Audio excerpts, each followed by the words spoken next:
What's up, everybody? Jake and Joey here to talk about Hot Wheels Rift Rally, the new augmented reality racing game. You've seen Mario Kart Live Home Circuit, but can you imagine that with the hottest wheels your eyeballs have ever placed their gaze on? Joey, how is this game?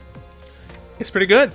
I will say that. You heard it here first. So immediately, I don't really know too much about this game. Jumped in, compared it to Mario Kart Live Home Circuit. Is that an apt comparison?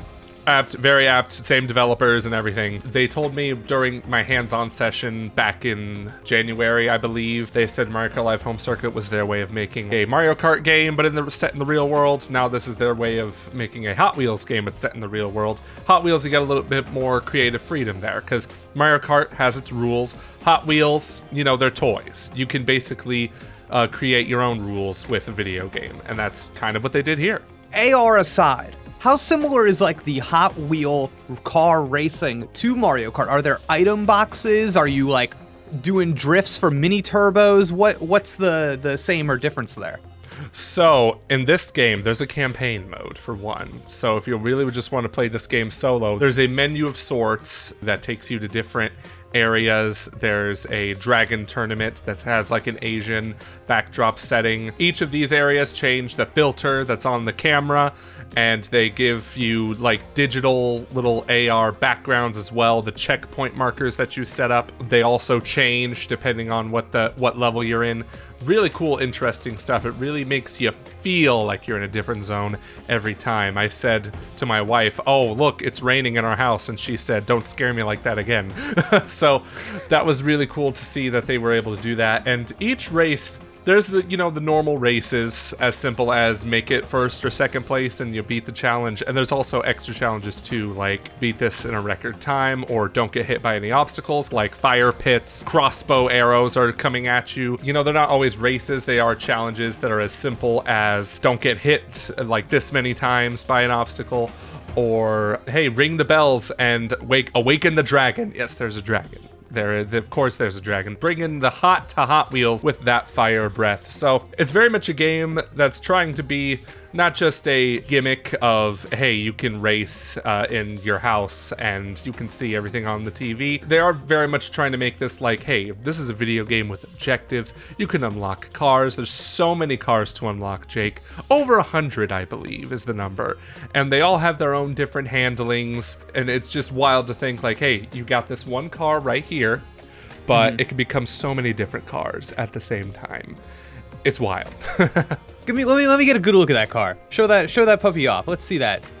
Ooh, he's kind of chunky. He's kind of like a big boy. It's kind of cool. Is it cool? It's super cool. Yeah. Yeah. This is one of the. There's another car in like a deluxe set of Hot Wheels Rift Rally that's got a different paint color scheme on it. Oh, and here's where you can like charge it and stuff. It's charged with USB-C. And it charges pretty fast. I didn't really time anything. But yeah, really, really neat car. But it gets stuck on things easily. Like, oh my goodness, it's so irritating when I'm in the middle of a race on the last lap. And then, oh no, it's stuck on like a part of my house or whatever. Maybe that's a skill issue. Maybe that's an architecture issue if in this case. I think what's good to also realize is this car right here, it kind of works better on one type of terrain. If you're going between like hardwood floors and carpet, you should probably choose one or the other.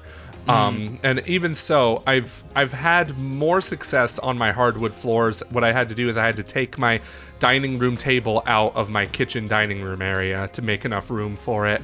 And I do feel like you need a substantial amount of room for this. That was where my troubles lied at the beginning.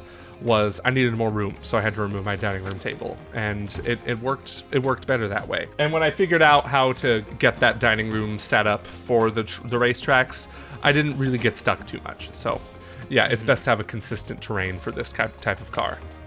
So let me ask you, you set up the tracks. I assume it's similar to Mario Kart Live, where when you set up those little gates, that kind of is the track. So no matter what you're doing, you said there's like a campaign, which kind of surprised me because I'm like, don't you go from one level of the campaign to the next? And you're still doing like the same track. Is that Yeah. like That's exactly Is that it. a But problem? Is that a problem? Or yeah. I don't know if it is, because also you can change the track if you want between like campaign levels. You don't even have to get up and move the gates every single time. What you can do is build a track by just driving. Like, it'll give you the option to either start the race or build a track. So as long as you drive through the gates, you can do anything in between. So if you want to add like a swirly between checkpoint 1 and 2, you can do that. Or if you just want to do a straightforward track, you can just do that. But I didn't really do that. I just stuck with the one track layout that I had, and I thought it was fine. I thought it worked on its own, especially since the objectives are quite different from each other.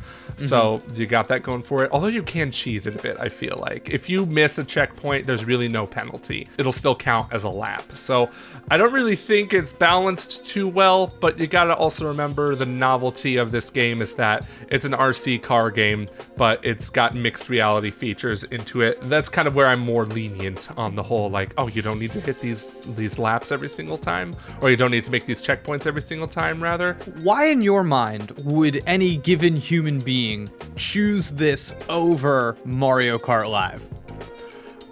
Because there's a lot. I feel like there's a lot more to do in this. I wouldn't say as because Mario Kart has those sets of rules. I have not played Mario Kart Live, so I don't really have any like hands-on idea of what that game is about. But Mario Kart rules are always the same. Make it to the checkpoint, get items, use those items. Here in Hot Wheels, you got like a whole huge campaign mode.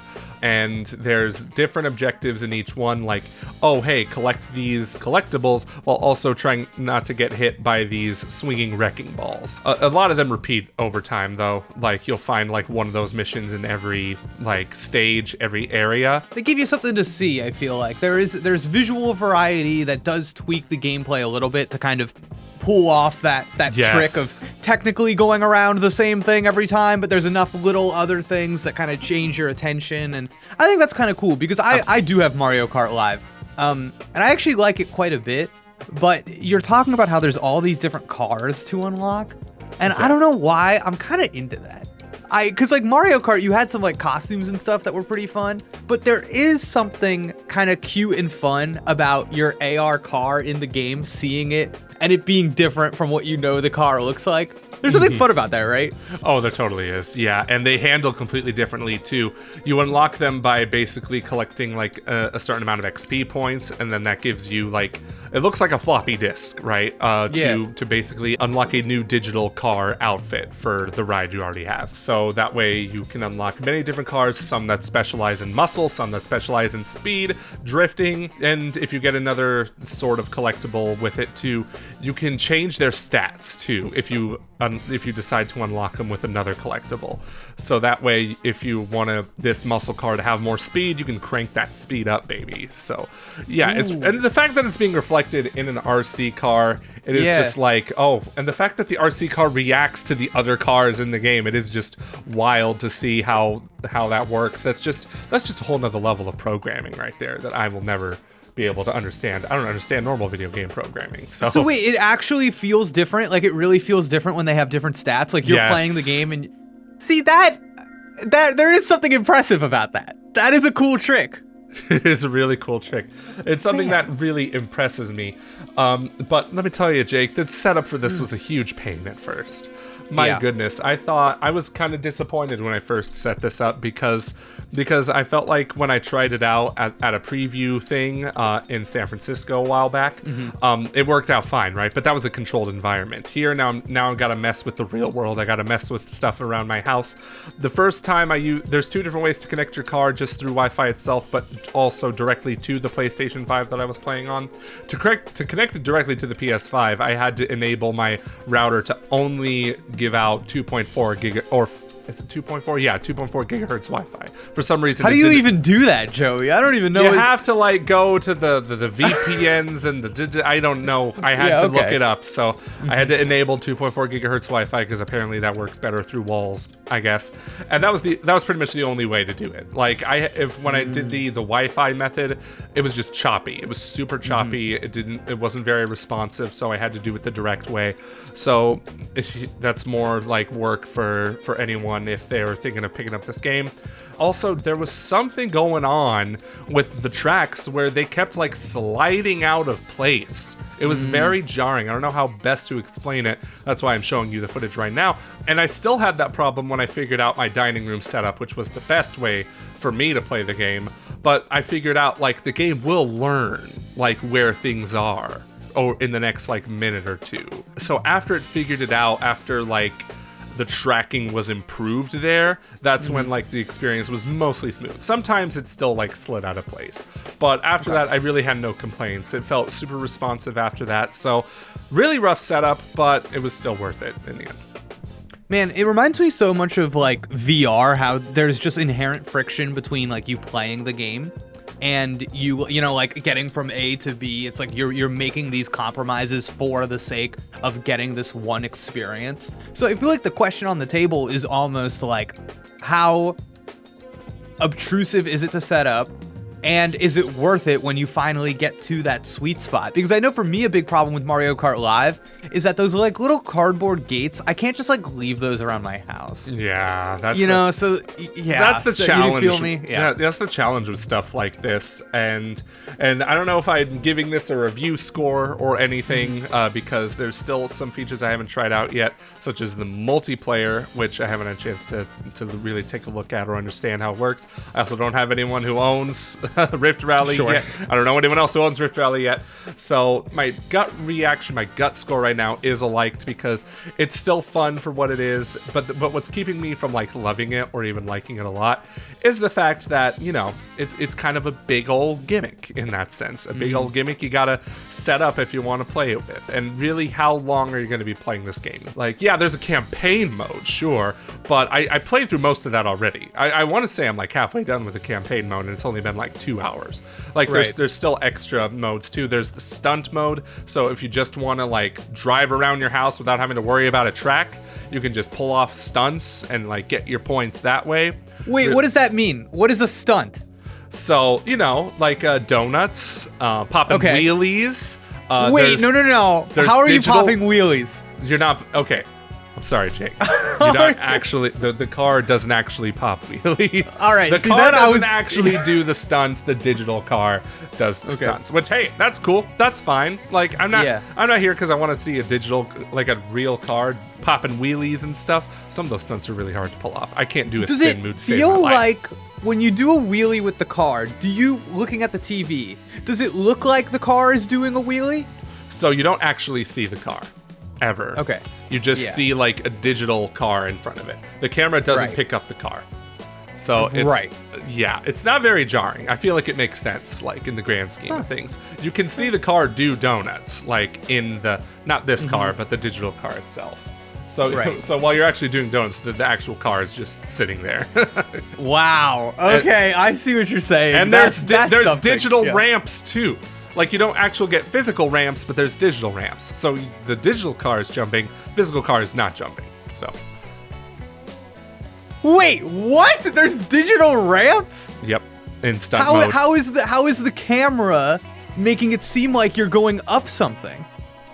I mean, it is? You see the digital car like go off the ramp, but the camera doesn't really move much on its own. Okay. You see the footage, it'll make sense. It's like selling it a little?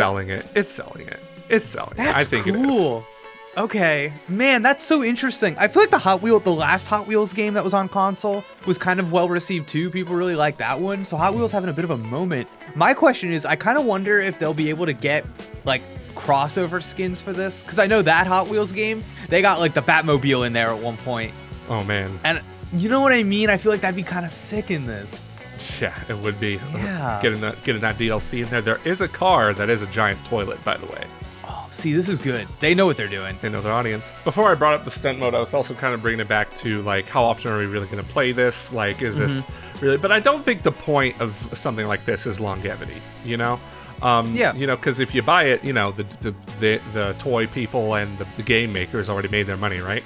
But it is still a neat little novelty to have, especially if you have children of your own, or if you're taking this to like your nephew's house or something. Like there's some fun to be had there, and it's It's really cool, and I like that they added the campaign mode. I like they're giving us stuff to like do by unlocking the cars and whatnot. Yeah, and in that sense, I do like it. I still feel like, I don't see myself playing this for too long, especially since I have to go through all that trouble of setting it up, removing my dining room table, setting up those checkpoint markers. But, if you're looking for a fun time, like Hot Wheels Rift Rally is kind of where to go, especially if you really liked Mario Kart Live and you want another experience like that.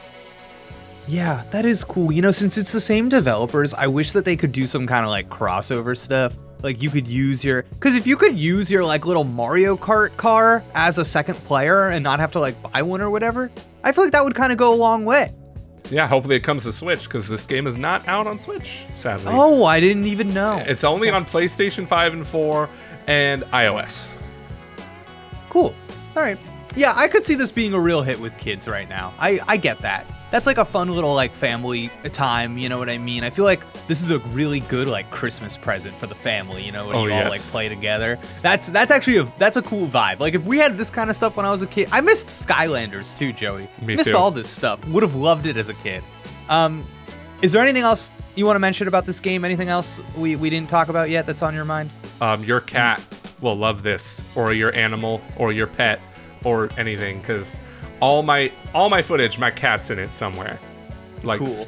Like she'll be chasing it, or she'll be watching it from afar. Like, what is that thing crawling around my house?